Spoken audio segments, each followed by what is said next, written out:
vengeance. I am the Knight. I am Batman! C'est cela, oui. Ne t'inquiète pas, Pop. On va venir te libérer. Mais d'abord, entraînement. Sur des cannibales. Oui, je sais, quelle originalité. Mais bon, que voulez-vous, on ne s'en fait pas. C'est que j'aime l'argent.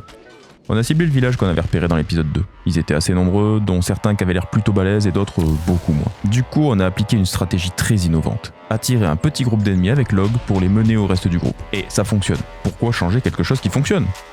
Ce fut un carnage, un bain de sang, un massacre pur et simple. Que dis-je, une boucherie. Tout le monde chez nous allait parfaitement bien. On a donc récupéré notre butin. 13 têtes de cannibales. C'était la preuve qu'on avait bien évolué. Ils étaient pratiquement 2 fois plus nombreux que nous et on les avait pulvérisés. J'ai donc décidé d'envoyer notre groupe à l'assaut du village, assez confiant quant à l'issue de l'affrontement. Mais... Allô ? Quelqu'un ? Eh oh ! Bon bah, loot gratuit, hein. Pourtant, j'ai bien vérifié sur ma map, hein. Ils sont censés être encore 28 dans le village. Mais bon, résultat du butin, quelques matériaux de fabrication, quelques armes de faible qualité et quelques armures qui ont permis des upgrades mineurs. Oh, et de la viande crue, que j'allais certainement pas manger. Je viens de goûter, j'ai l'impression de manger un de mes cadavres. Ah, je crois que les cannibales sont revenus. Et il y a beaucoup de gros balourds avec des masses. On est juste à côté de leur cage et chez les cannibales, sitôt un membre inconscient, il est envoyé en cellule, combat ou pas. Pas d'opportunité de se relever contre eux. Je le sentais pas trop, alors on va gentiment courir loin de leur cage. Beaucoup mieux. Mourez maintenant. Sur le chemin du retour, on a croisé un gros groupe de cannibales. Pas de chance pour eux, on avait les ninjas de Flotsam comme alliés. Et leur avant-poste était juste à côté.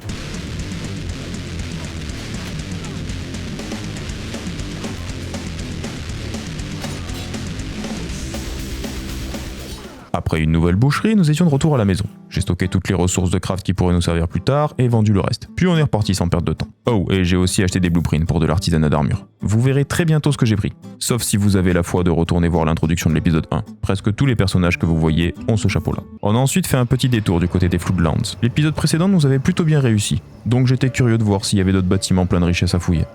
On a croisé un groupe de squelettes de la faction du village qu'on avait vu dans l'épisode 3. Il nous a mis en garde sur les dangers de la zone et a proposé de nous escorter à Black Desert City, la capitale des squelettes, là où il pleut de l'acide. Merci l'ami, c'est sympa, mais on va plutôt rester ici si tu vois pas d'inconvénient.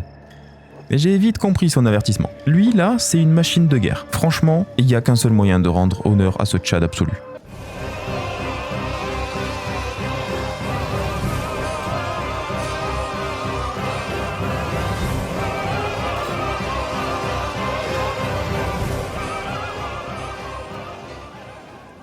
Il nous a littéralement appris la définition du mot respect, à grands coups d'acier dans la gueule. Comme Spike s'est encore fait victimiser, je l'ai fait se replier avec sa jambe boiteuse, et il a servi de médic pendant toute l'opération. Il soignait les blessés, les portait sur le lit pour qu'ils reprennent un peu de force pendant que les autres se faisaient péter les rotules. Puis ils échangeaient de place. Jusqu'à ce qu'inévitablement, tout le monde finisse à terre. Surtout quand des abeilles mécaniques viennent s'en mêler. Non mais regardez-le partir comme si c'était absolument rien passé alors qu'il vient pratiquement de soloter un groupe de 8 combattants. Un jour mec, un jour Sakura sera comme toi. Un jour elle aussi ira fracasser une escouade de paladins avec son petit doigt en guise d'arme. Pendant ce temps, chez Pop. Ah non, pardon, demi-tour. Une araignée mécanique a décidé de venir nous cogner pendant qu'on dormait. Donc je disais, pendant ce temps-là, chez Pop. Foutez-moi la paix! Ah bah des hommes poissons maintenant. Bon, ils ont aucun loot mais ça fait de l'XP, je vais pas m'en plaindre.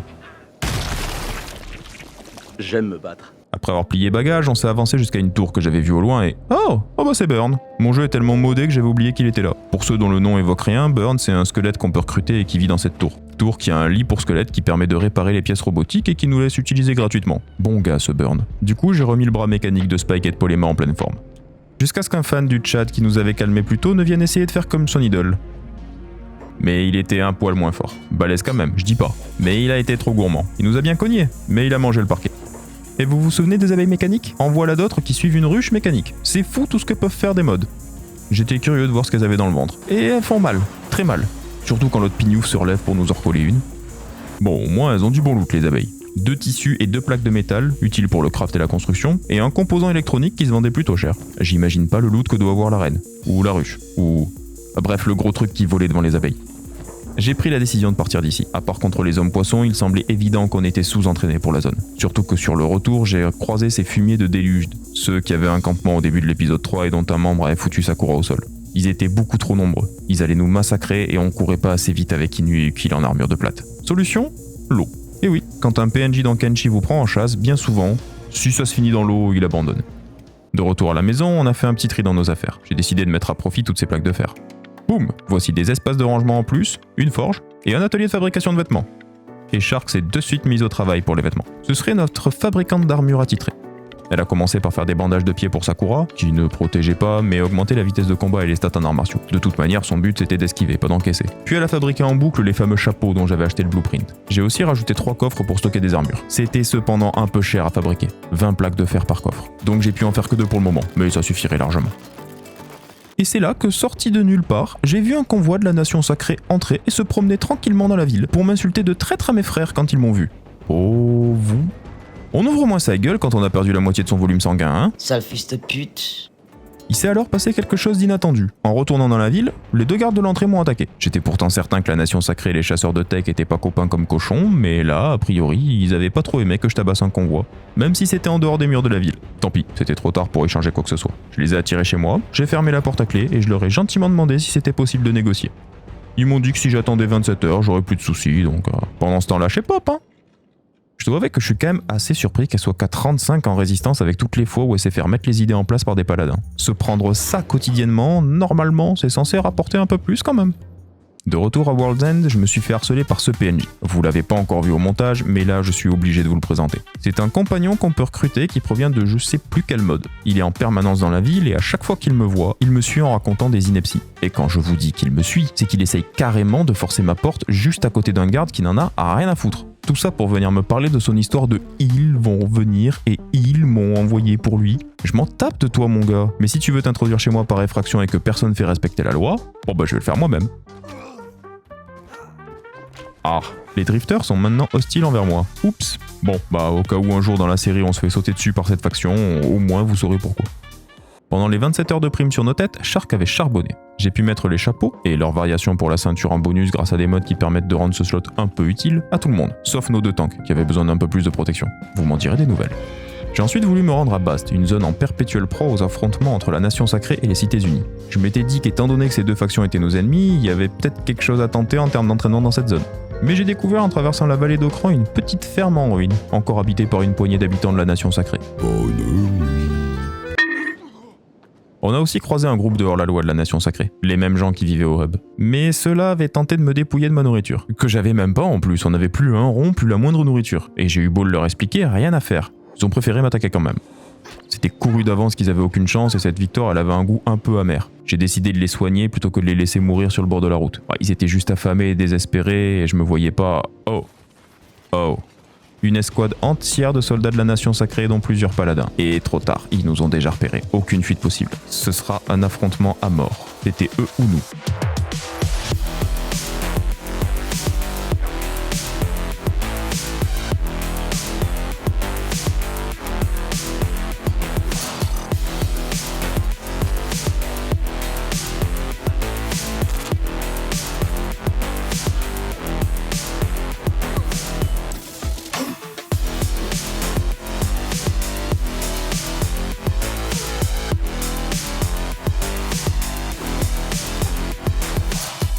Je vais vous avouer, j'ai un peu paniqué quand j'ai vu ce groupe arriver sur nous. Je m'attendais à ce que ce soit très serré, alors qu'en vrai, ils avaient aucune chance. Sakura casse désormais du paladin, c'est devenu son passe-temps préféré. La rapidité de ses coups, je vous jure. Bien évidemment, je me suis pas fait prier pour looter tout ce beau monde, en remerciant au passage Okran pour sa générosité évidemment. De retour à World's End, on n'a pas perdu de temps pour fêter ça. Festin pour tout le monde. Mais Sakura n'avait qu'une idée en tête. Avec leurs exploits récents, ses pensées allaient vers Pop. Bientôt, elle allait pouvoir payer sa dette et libérer sa camarade qu'elle avait été contrainte d'abandonner derrière elle. Encore une fois, je tiens à vous remercier pour votre fidélité. Vous êtes toujours au rendez-vous et ça fait super plaisir. J'ai hâte de vous retrouver la semaine prochaine pour la suite et d'ici là, portez-vous bien. Non, je déconne. Entraînement sur des cannibales.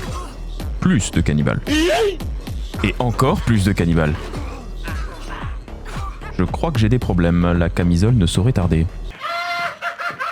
Ceci dit, mon obsession pour la chasse aux cannibales nous a rapporté 26 804. Alors est-ce qu'on peut vraiment s'en plaindre? Moi je pense pas, hein. De l'argent très vite envolé quand j'ai acheté le blueprint pour le pantalon que portait Sakura. Tout ça pour me rendre compte que je pouvais pas le fabriquer parce que j'avais pas débloqué le bon atelier. Du coup, après avoir fait l'établi de recherche 2, j'ai débloqué l'atelier de fabrication de cuir. Mais c'était pas là-dedans non plus. Allez savoir pourquoi un pantalon en tissu, d'après ce mode, ça se fabrique à l'atelier d'armure lourde. Bah c'est un souci qu'il allait falloir régler dans le prochain épisode. Parce que maintenant qu'on avait acquis pas mal d'expérience et qu'on avait de bonnes armes, la prochaine étape pour prendre d'assaut Rebirth et libérer Pop, ce serait de nous fabriquer de nouvelles armures. Shark, on compte sur toi. Et on compte aussi sur vous pour être au rendez-vous la semaine prochaine, dans la suite des aventures de Sakura.